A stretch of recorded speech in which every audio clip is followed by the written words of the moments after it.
Hi, I'm back for a further deluge of verbal diarrhea to all of you kind enough to watch my channel. Again, thank you very much. You guys are checking out my meat beat videos I did last week, and I very much appreciate that. And I have more to do. I was gonna do this over the weekend, but the weekend got busy. It kind of got away from me. So here's part 3. Let's just dive right into this, shall we? Record number 3, album number 3, Meat Beat Manifesto, Satyricon. Here it is. Let me take this out of the sleeve because the glare sucks. This is Satyricon. Now, those of you who watched the 99% video, I mumbled about how it was kind of a bridge. It was still hanging on to industrial stuff, but it was looking forward into maybe more slickly produced stuff, even pop-oriented stuff. It was a bridge, and it was a bridge to this, Satyricon. This, of all meat beats, of all Jacks, I'm just going to say Jack, because Jack is meat beat. I mean, who are we kidding? This album, of all of Jack's work, is his most poppy album. It just is. And that is not in any way a negative comment. Jack, this is when he became, in a lot of ways, I think, this is when Jack really showed us what he was capable of. He was capable of doing noisy, bizarre, experimental jazz, free-form, free-floating, hip-hop, dub, industrial noise. And then with 99%, he took that and he showed us he could also do disco and house and techno. And then this, he basically takes all of those styles and mashes them all together here. And he makes it sound almost, dare I say it, pop. In a lot of ways, this is a pop album. It's still got all that intensity that he did on the previous 2 albums. But this is a very poppy album for Jack. I mean, for Taylor Swift, there wouldn't be anything pop about this. For the Spice Girls, there would be nothing pop about this. For Jack here, it was a poppy album. And this is the European vinyl release. To my knowledge, it never got released on vinyl anywhere else. This is, this came out in 1992. This is when record companies had finally just purged any interest in releasing compact discs in America. America was still pressing vinyl, but it was really scarce. In Europe, they never stopped. That's always, I've thought about posting a video about that alone too, like how vinyl died in the early 90s, particularly here in the United States. I always bought records, and I would tell people that, or someone I was dating, or friends, or family. I'd be like, I still have records, and they'd be like, oh, well, they don't make those anymore, and where do you get them? And it's like, no, they still do make them. They just don't make a lot of them here in the United States. The U.S. corporations and record labels, they just had no interest in satiating anybody's vinyl appetites. They were just done. Not in Europe, though. Europe kept pumping them out, and thank Christ for that, because we wouldn't have these great albums on these warm-sounding formats. This is a sticker here. It says limited edition, includes, what does that say? Includes free 12-inch with tracks unavailable on the normal vinyl pressing. I guess this came out as a single record. It's kind of misleading. I remember at the time, the US CD had this full track listing on it, but then I saw the record and it was like, there's a bonus 12-inch here. And I looked at it, and the track listing, it has the same songs, but the tracks are in different order here. But basically, they were just saying, in Europe, there was a single album that didn't have, like the bonus 12-inch here has, let's see, 1, 2, 3, 4, 5 tracks on it. That wasn't on the standard vinyl release, even though you're getting all those on the CD. That's what they were doing back in the 80s and early 90s. They were putting bonus tracks on the CD and cassette versions, but those bonus tracks were floating around on 12 inches elsewhere. You could find them on vinyl, but you had to search for them. Anyway, I won't keep going on about this. But the bonus tracks on this album are Original Control version 2, Brainwashed This Way, Zombie, That Shirt, Your Mind Belongs to the State, track 15, and Son of Sam. But if you have this on CD, you know those songs are on the CD. You're used to hearing them. But here on Wax, they were bonus tracks. Anyway, not a very... I'll just talk about the physical release before I get into the music. But here's the cover. Boring paper inner sleeves. Nothing exciting there. Here you go. Here's the label. You have the recycling symbol right there, as you do on the back cover of the vinyl. Here is record 2. Is this record 2 or is this record 1? Yeah, wait. Yeah, this is record 2. I'm trying to figure that out. There are the labels, original labels. There you go, double record. This, well, let me say this. Every time I think of this album, I think of the movie Dark Star. And those of you who know this record already know what I'm talking about. Jack, in previous years on his releases, he sampled a lot of old hip hop and old jazz and just various things. But with this period, the Satyricon period, their early 90s period, I should say, he started sampling a lot of like old 60s like informational tapes and records and videos, sci-fi stuff, kind of just cheesy cornball stuff. On this record, he sampled Dark Star, which is John Carpenter's first movie. Who doesn't love John Carpenter? Also, Dan O'Bannon's first movie. I'm going to get a little nerdy now with film. I can get just as nerdy with film as I can with music, y'all. So just be ready for that. Dark Star was John Carpenter's first directorial, it was his directorial debut, and then Dan O'Bannon's first writing credit. Now, you'll know Dan O'Bannon from directing and writing The Return of the Living Dead, one of the great horror movies of all time, horror/comedy movies of all time, with a great soundtrack.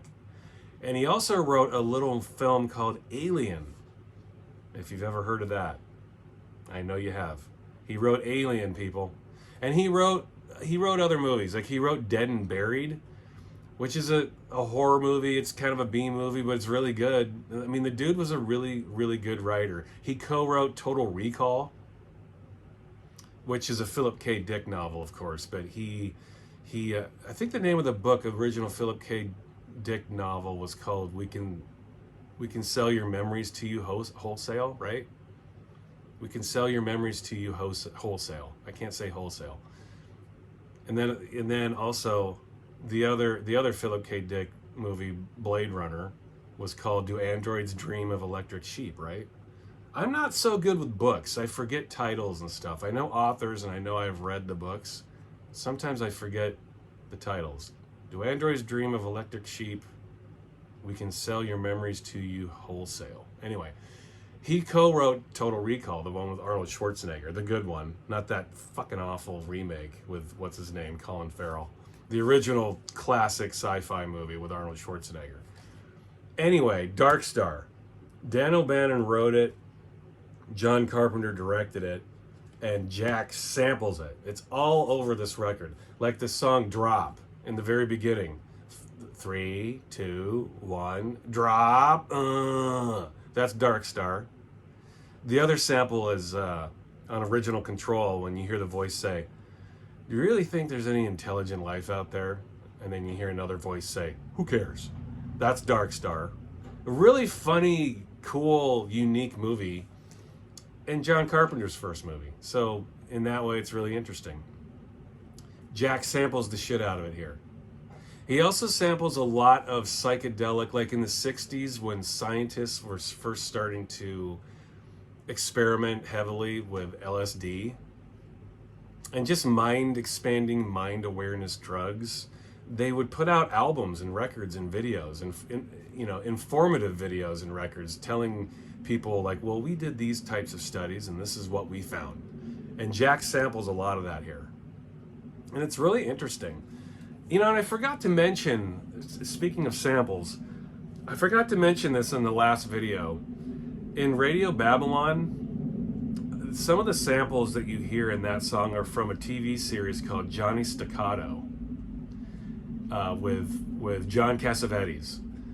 It's another. There are a couple episodes that Jack heavily sampled, and I'll talk about that more with Subliminal Sandwich. There's a track on that album where he heavily sampled Johnny Staccato, but I'll get into that in another video. I love talking about samples in movies and music and how they all correlate with each other. But Satyricon was definitely his pop is his pop album. Like Pot Sounds, the song that starts this album off, is a very kind of slow, chugging ambient track. Sci-fi samples, really cool intro.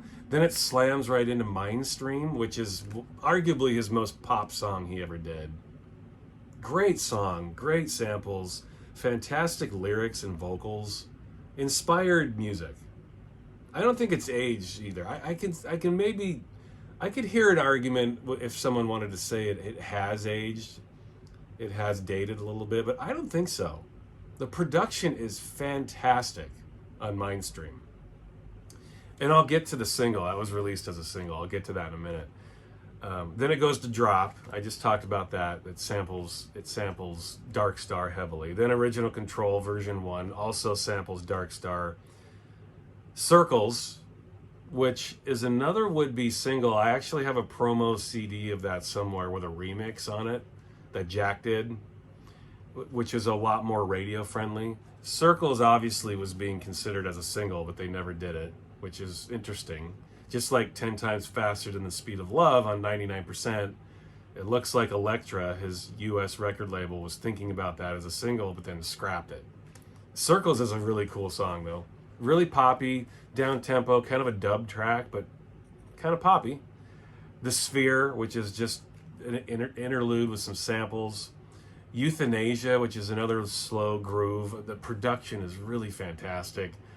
Jack is, it's official on this record, Jack is a premier producer. And you can hear it on tracks like Euthanasia. Edge of No Control Part 1, and then Edge of No Control Part 2. Both are unique to this. If you buy the Edge of No Control singles, the versions on that are unique to the 12-inch. Both versions of Edge of No Control here are unique to this. And Edge of No Control Part 2 has a sample from, I think his name was Philip Stair. Is it Philip Stair? He was in the band Consolidated. You Meat Beat fans will know Consolidated. They were a hip-hop band back in the early 90s, and they employed Jack's production skills on a couple of their albums. I saw Consolidated a few times, and their thing was, they were staunchly left-wing, liberal, like almost militantly so liberal. Very much in an age where people didn't do it very vocally. They were pro-woman, anti-misogyny, anti-fascist. They were very vocal about it. And it was unique. Yeah, everyone's vocal about it now. But 30 years ago, people were not being vocal about it. Consolidated was. And their thing, too, was when you saw them live, they would pass the microphone around to the audience members and let audience members have a say, have an opinion, have a voice. It was really cool. It was, exciting stuff for that time. And no one was doing that then. No one really does that now. And they toured with Meat Beat a lot. One of the times I saw Meat Beat Consolidated was with them, maybe even twice. But anyway, that's his voice you hear sampled on Edge of No Control Part 2. Untold Stories, Placebo. Placebo is another down-tempo dub, bordering on pop track. And then Record 2, that's the track listing for the vinyl. If you have the CD, it's different. Here's what's on Record 2. Original Control version 2, Brainwashed, which is just a really awesome 5.5 minute sample laden track. It's just nothing but samples. I don't know where he gets any of the samples. I know one sample he gets in that song is from a Bim Sherman ad. There's a sample in there. It's like, that's a nice shirt. It's a Bim Sherman, a nice shirt. That shirt is something else. It's just from, I think Jack was being, I think that song is about anti-consumerism. and how we've all become zombified to it. Not to quote Alien Sex Fiend, but I will quote Alien Sex Fiend because they're another great band that I should talk about someday. Everyone was zombified by TV. And it started in the 80s, and Jack was really noting that here. We all know that to be true now. But Jack was really noting that on songs like Brainwash This Way, Zombie, That Shirt. Then he goes to Your Mind Belongs to the State. Your Mind Belongs to the State. Pretty straightforward stuff there. Track 15, which is like another short interlude, sample-laden ambient song. And then Son of Sam, which is just another really finely produced, honed, down-tempo dub pop track. And there you have it. That's Satyricon. This is an immaculately produced record. It's so slick, but it's so dirty at the same time. That's a hard balance to pull off. And Jack does it with aplomb here, man. He does it. I mean, it's just a flawless transition from track to track. The dude had a vision. He still does. But this was his first, I think this was his first big record. You saw it being blasted all over MTV. His videos were all over MTV. The songs were being promoted. You were hearing it on the radio. This was the first big Meat Beat record, and probably to this day, maybe his most popular. Maybe Actual Sounds and Voices was a little more popular because of some of the films it was associated with. I'll talk about that later in a different video. But this arguably is his biggest moment. And it's a good one. It's a damn good album. Now, these are the two singles that got released. I was always a little surprised they only put out 2 singles from this record, but that's the way it was. This is Edge of No Control, number 1. Came out as 2 12-inches. This 12-inch has Edge of No Control. This is the 12-inch version on here. This is the version you see in the video. Different than either video, or different than either album version. This is my preferred version too. I like this one the best. It's the most, let's see, I don't know. It's just the one that works for me the best. I was trying to think of a way to describe it. It's definitely the most poppy version. It's definitely the loudest, the most aggressive, the most in your face. Jack's vocals are turned up. The beats are turned up, the bass is up, everything's up. It's crystal clear. And it's a really good mix. And you can only find it on this 12-inch. And these are the UK 12-inches too. I think this came out in the US, but it didn't have, it only had the mixes, the remixes. It didn't have the original 12-inch version of the track, and it didn't have any of the B-sides. And the B-sides to this are phenomenal. On this, you have Original Control version 3, which is a really cool electro track. And then you have the Circular Cosmic Spot, which is another down-tempo, slow groove. Instrumental, samples all over the place. Excellent single. Then you have the remix accompaniment here. Slightly different cover. You can see the white background. You have the hype sticker there. Let me pull this out. Remixes by Orbital and Consolidated. We all know who Orbital is, right? I talked about them a little bit in the last video. Here, it's basically just, you basically get 2 remixes and then a B-side called DJ Interruptus, which is another down-tempo, sample-laden, kind of noisy industrial track. More noisy than any other track from this album, including the singles. And I have to say, as much as I love Orbital, Consolidated's mix is not very good, in my opinion. It's just a very simple, a very simple Bomb Squad sample mixed with some other very common samples of the day with Jack's voice kind of interspersed here and there. The Consolidated mix isn't very good. Not for me. I'll just put it that way. And, the Orbital mix is not very good. I never liked the Orbital remix, and I love Orbital. I was stoked to see them remix this, but this is one of their weakest remixes. It's actually very, I'm not going to say bad, but it's a very shrill, obnoxious remix. It's mainly because of the vocal. Orbital brings in a vocalist to do, to spice up the remix, which is cool. Like, it's a whole new production. But I don't know. I thought it was a very shrill, annoying, obnoxious remix. Not good at all. Not it definitely not on Orbital's level. You can tell it's Orbital, but it's just it's almost like they're trying to do a punk version. Orbital always kind of teased that they would do a more punk electro album, and they would later do that on their own albums. Like their album The All Together is like that. It's a lot of samples, a lot of punkness, still electronic, but like more punk. They're kind of trying to. It feels like they're trying to do that here. Doesn't really work for me. If you were to only pick up 2 of these, this is the one you want with the black background. This, yeah, I mean, you still want to get this. I mean, if Meat Beat's name is on a record, you get it. You don't think about it. But if you were to only pick up one of those 2, get the one with the black background. Now, to completely balance the drabness, in my opinion, the drabness of the Edge of No Control single, you have this, Mindstream. This is a phenomenal single. It's filled with remixes. There are no B-sides on it, but the remixes are fantastic. This is Mindstream #1.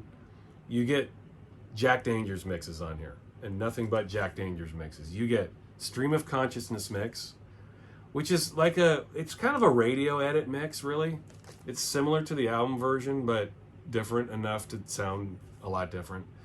Psychedelically Speaking, which is just an instrumental Jack remix. Different samples, really cool stuff. Fire Escape version, which is almost like a march. Almost sounds like a drum march. The drum beat's really in your face, but yeah, it's almost like a militant march version. A lot different than the original version and really cool. And then you get Paradise Found, which is a remix of Now. And the Paradise Found remix, you can find that on that Now 12-inch that I talked about in the 99% video. It's the same version. No less awesome. It's cool that they threw it on here, because Paradise Found, I think, was only on that promo.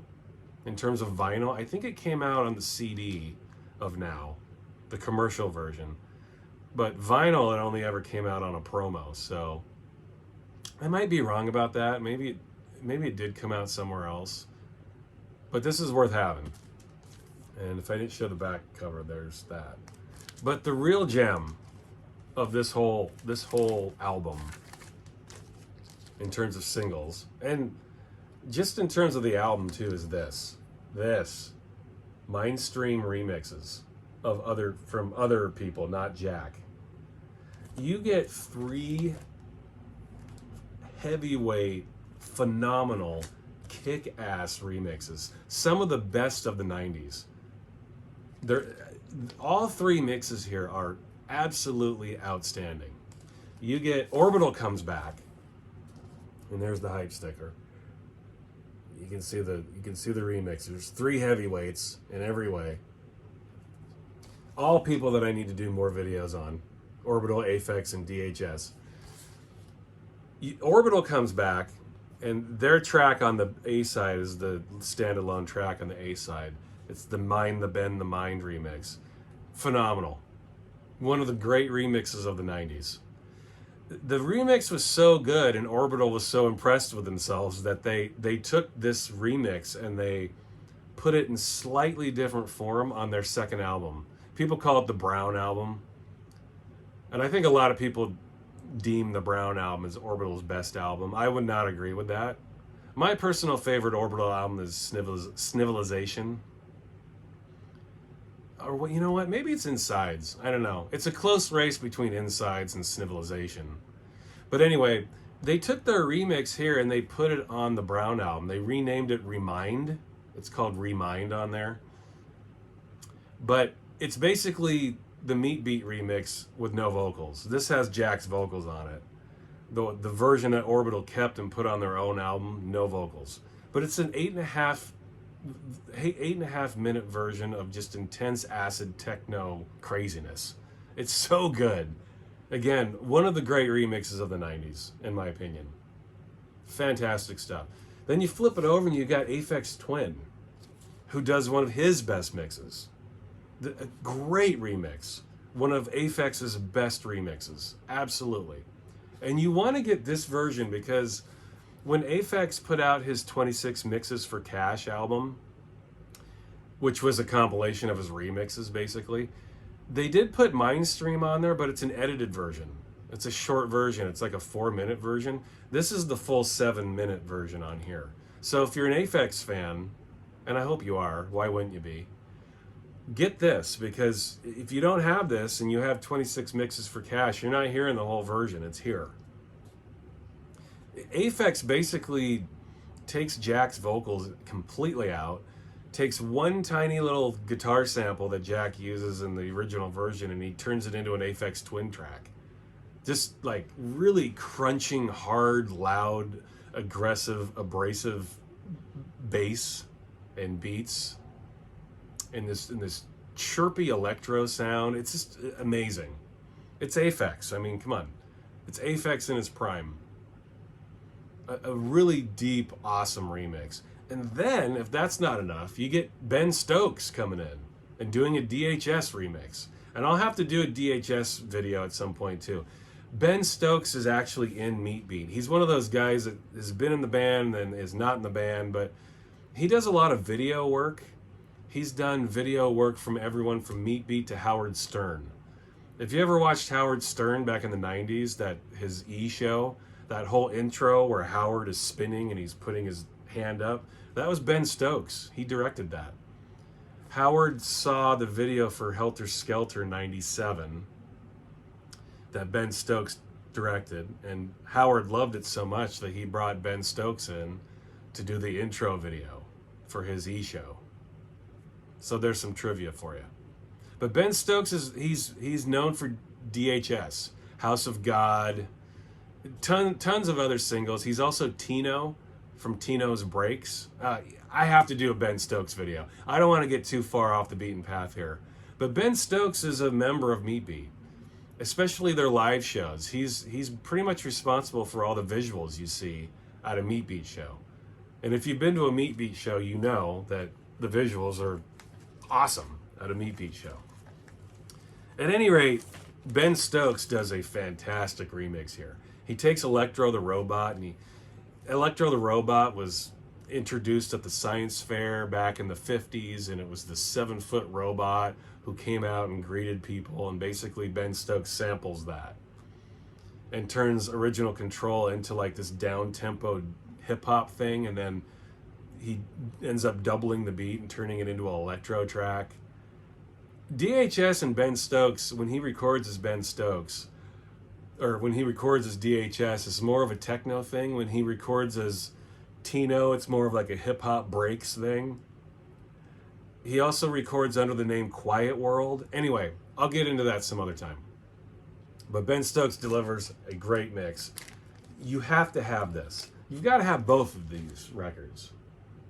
Fantastic stuff here.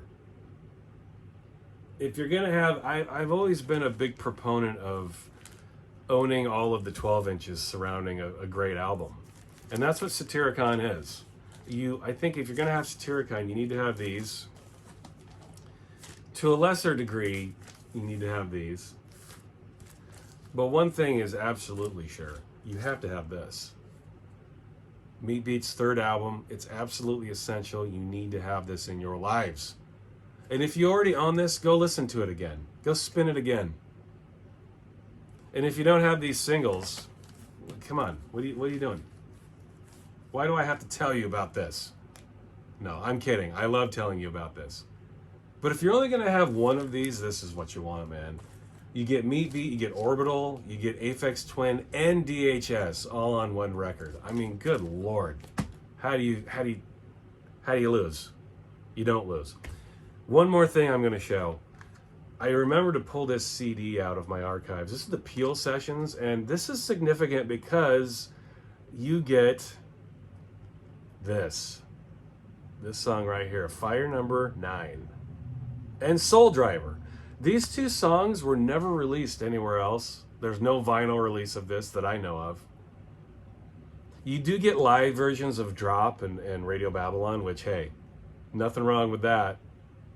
And they're both excellent. But you want to pick this up for these two. Fire Number 9 especially.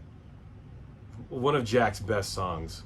It would be cool to hear a studio version of that. These are all, you know, we all know John Peel. So they're all live versions, but I've always wanted to hear studio versions of these two tracks. But pick this up. This came out in '93. This is the Satyricon era. So that's why I pulled this out to talk about with this video. It all kind of goes together. So there's my Satyricon video. I hope you liked it. Great album. Just another example of why Jack is so important in the electronic dance music scene of the last 35 years. He's one of the godfathers of so many things. But the main thing is he's just one of the greatest electronic music producers of all time. And, you know, this is a classic example of why that's true.